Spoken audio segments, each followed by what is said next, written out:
So this road doesn't have hurdles, doesn't have potholes, doesn't have twists and turns.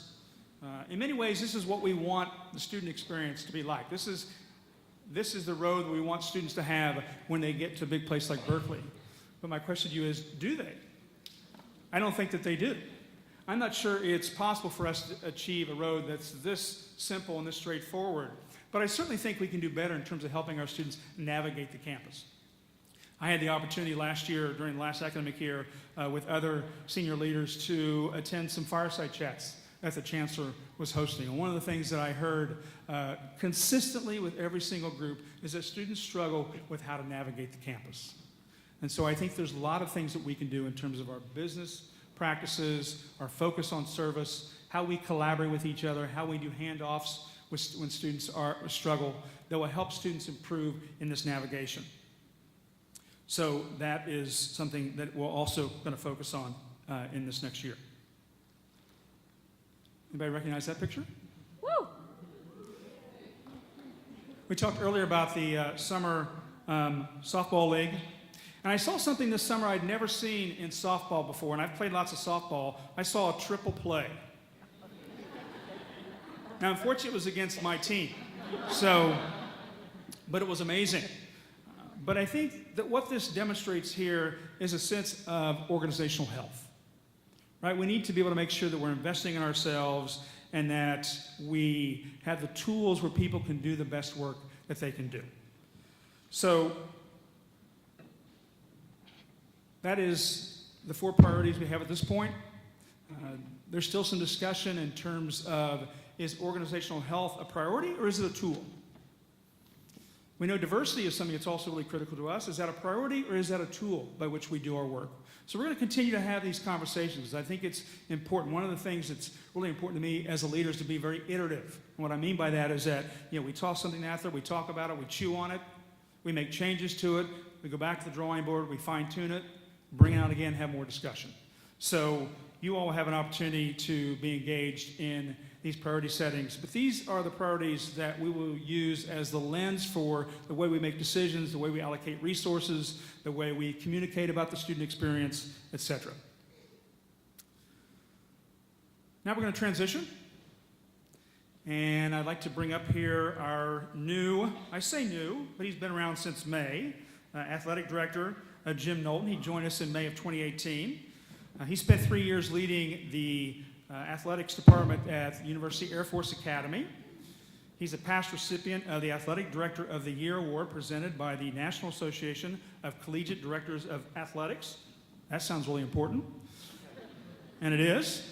He has a strong reputation in terms of the things that he's done on campus already, in terms of the conversations that he's had, and just the can-do leader that he's been. He's also a student athlete himself. So I want to welcome Jim. Please give a round of applause for Jim Knowlton.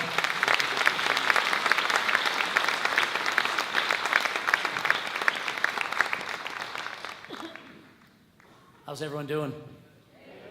Awesome. I was told I was going to be speaking to 10 people, so I'm a little bit nervous now to see the crowd out there.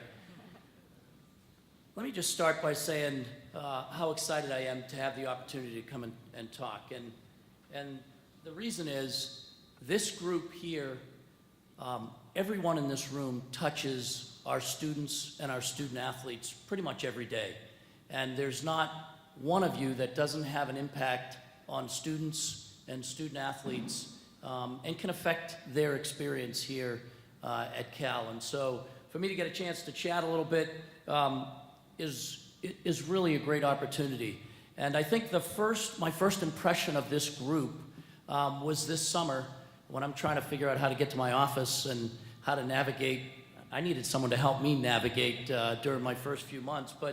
And I watched the orientation that this group did for our 8,800 new students. And I can tell you it was absolutely amazing. And so I don't know if Chrissy's here today, but you and all the other folks, is she here? Chrissy, can you stand up?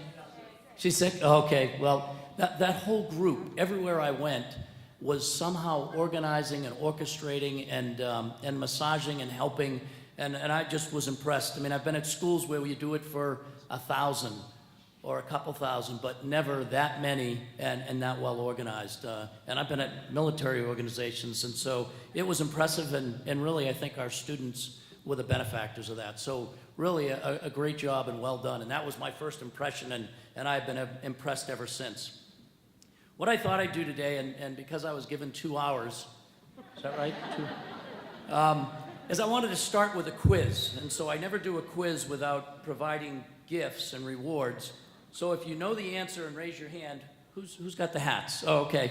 I'll give you a Cal hat. And so I'm going to start easy, just to see who's paying attention. Who does the football team play this weekend? Yes? No. Yes? No. No. Yes? Arizona, all right, yes. The good news is everyone knows the rest of our schedule too, because those are the other teams that we're going to be playing. Okay, which student athlete on our football team started a summer reading program? And what he did was last year at the end of the year, he went out and met with 20 plus schools, principals, students, and started a reading program where if you signed up for this reading program and read the 3 books during the summer, you got 4 free tickets to North Carolina. All student-led, all this person, and 5,000 kids signed up for the program and read during the summer, which was absolutely incredible. So way in the back. Patrick Laird, that's right, Patrick Laird, all right. Hat way in the back. Okay, who knows the name of our women's basketball coach? Yes? Lindsay Gottlieb, very good. Hat in the back there. All right. Now my last question. So this group's doing really well so far. Now this is a trick question, but it's multiple choice. So how many Olympic gold medals have students and graduates, Cal students and graduates, won? And so I'm going to give you a multiple choice. A, 1, B, 5, C, 10, or D, 117. In the green right here. 117, exactly. All right. All right, so I was told you guys knew your athletic business, and that proved to be true. I gave away all my hats. What I'd like to do real quick is tell you a little bit about how I got here. And if someone had said that when I started at West Point in 1978 that I would be the athletic director at Cal, I wouldn't have believed them. But if you really tie the themes together, this is the absolute perfect place for me to be 30 some odd years later. And I hate to tell you that I'm that old, but that's just the way it is. You know, I was a student athlete. I was a hockey player, a captain of the team at West Point during my 4 years. Graduated, and we had a 5-year commitment to serve. And so I went to Airborne and Ranger School. And when we talk about wellness next time, when we get into more detail, I can tell you about how I went from a very fit 175-pound, what I would call elite athlete, to when I graduated at 129 pounds 9 weeks later. So way better than Jenny Craig, I can tell you, but way more miserable too. And then I went to Europe and spent almost 7 years in Europe, was in Europe during the Cold War and spent a lot of time on the Czech border, and then was in Berlin when the wall fell. So I got to stand on the Berlin Wall the night it fell in November of 1989. Then went to Cornell and got my master's in civil engineering and got to teach civil engineering at West Point. And so for me to be in this job and having taught on the faculty, it really has allowed me to reach out to our faculty and help integrate. And I'll talk a little bit more about that in a minute. And then ended up back at West Point as an interim athletic director, and then went to Rensselaer Polytechnic for 7 years, and thought I'd never leave because it's a big hockey program and an engineering program. And so I thought I had found nirvana. And then the Air Force Academy called, and I figured they'd never pick me because I was a West Pointer, but they did. And then And then when the headhunter at Cal, I told him no twice because I really enjoyed my job. And the thing that changed my mind is he said, I've met the chancellor. All I want you to do is meet the chancellor. It'll change your mind. And so if you haven't met the chancellor, if you haven't read about the chancellor, I'm not going to say she has magic dust that changed my mind, but she's visionary, she's inspirational, and after I met her, I said this would be a phenomenal place to be part of her team. And so I'm excited to be here. I really am thrilled, and my feet haven't touched the ground in 4 months. And so what I've done over my first 4 months is just listened, and that's really what I've been focused on, is listening to our student athletes, listening to our department, listening to our alums, really getting out, listening to our community and trying to get a sense of where are we right now. And I've listened to our coaches and staff, and really I've learned a lot. And what I think the most important thing is we have some incredible people here associated with this university. And I think you all know that. We have incredible alums who are probably as passionate as I've ever seen. And we also have 450,000 alums who know how to do the AD job better than the AD, which makes my job very, very, very interesting. But what I also learned is athletics is not really well integrated into the rest of the campus.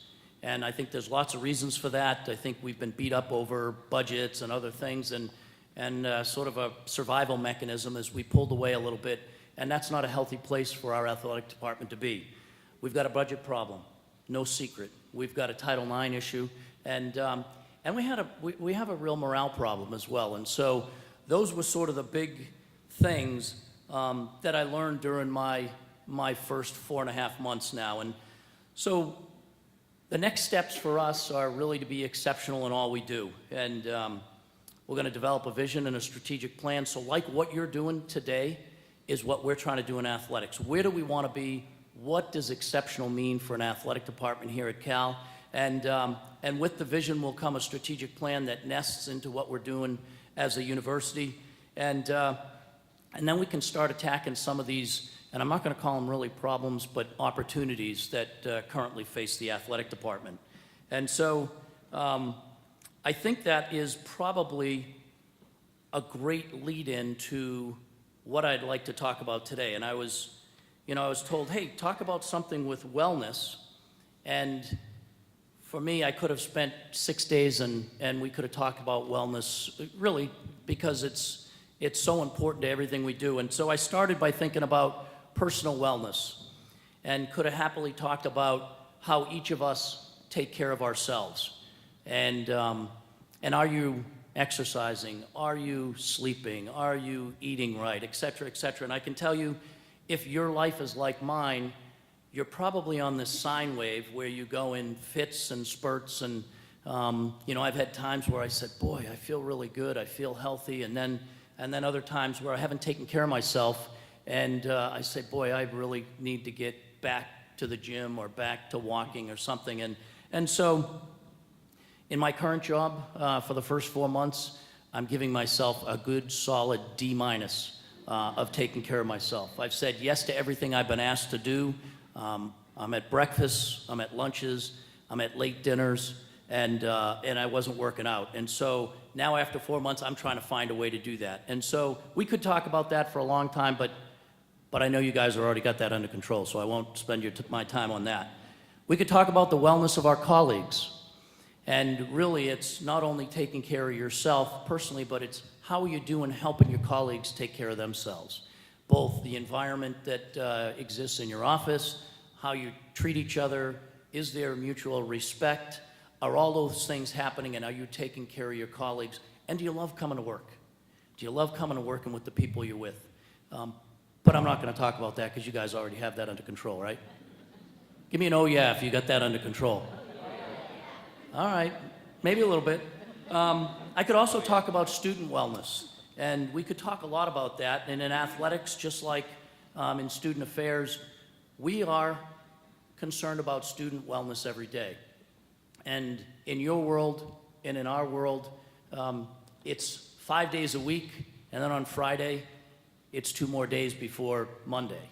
that we're working. And whether it's football, soccer, it's basketball, it's swimming, it's water polo, we go 7 days a week. If you aren't looking at your colleagues, if you aren't thinking about your student athletes, they will struggle. And when they struggle, the results can be catastrophic. And so in the NCAA, we have been working really hard on looking at time demands of student athletes. We're looking hard at nutrition. We're looking hard at our trainers, concussions. We are really focused on student athlete wellness. And I'm sure this group is doing the same thing, as I heard Steve talk about. So we're not going to talk about that today either. You've got that under control. Give me an oh yeah if you got that under control too. All right, we got some work to do there. All right, so do we, and that's what we're really working hard on. But what I did think I could talk about today is what I'm going to call organizational wellness. And so I told you what I found when I got to my job and listened for the first 3 months is an organization that was struggling from a morale perspective. We've lost 210 people out of a 300-person organization over the last 3 years. So think about that. 210 people out of a 300-person organization in 3 years. Why is that? Okay, the reason we're losing people is the same reason that we're all losing people. The cost of living, the amount of wages, the pressures of working in the business we're in, which is every day, 6-7 days a week. And in our case, if you don't work really hard to bring a family together and bring your team together, there's plenty of other places to work. Once you've been at Cal, your resume shines. Your resume looks great. I many times look at where our people are going, and they're going to great schools, but it really ticks me off that people are going to UCLA and Stanford and some of these other schools, because I think we are the premier school in the country. And so my job is to how do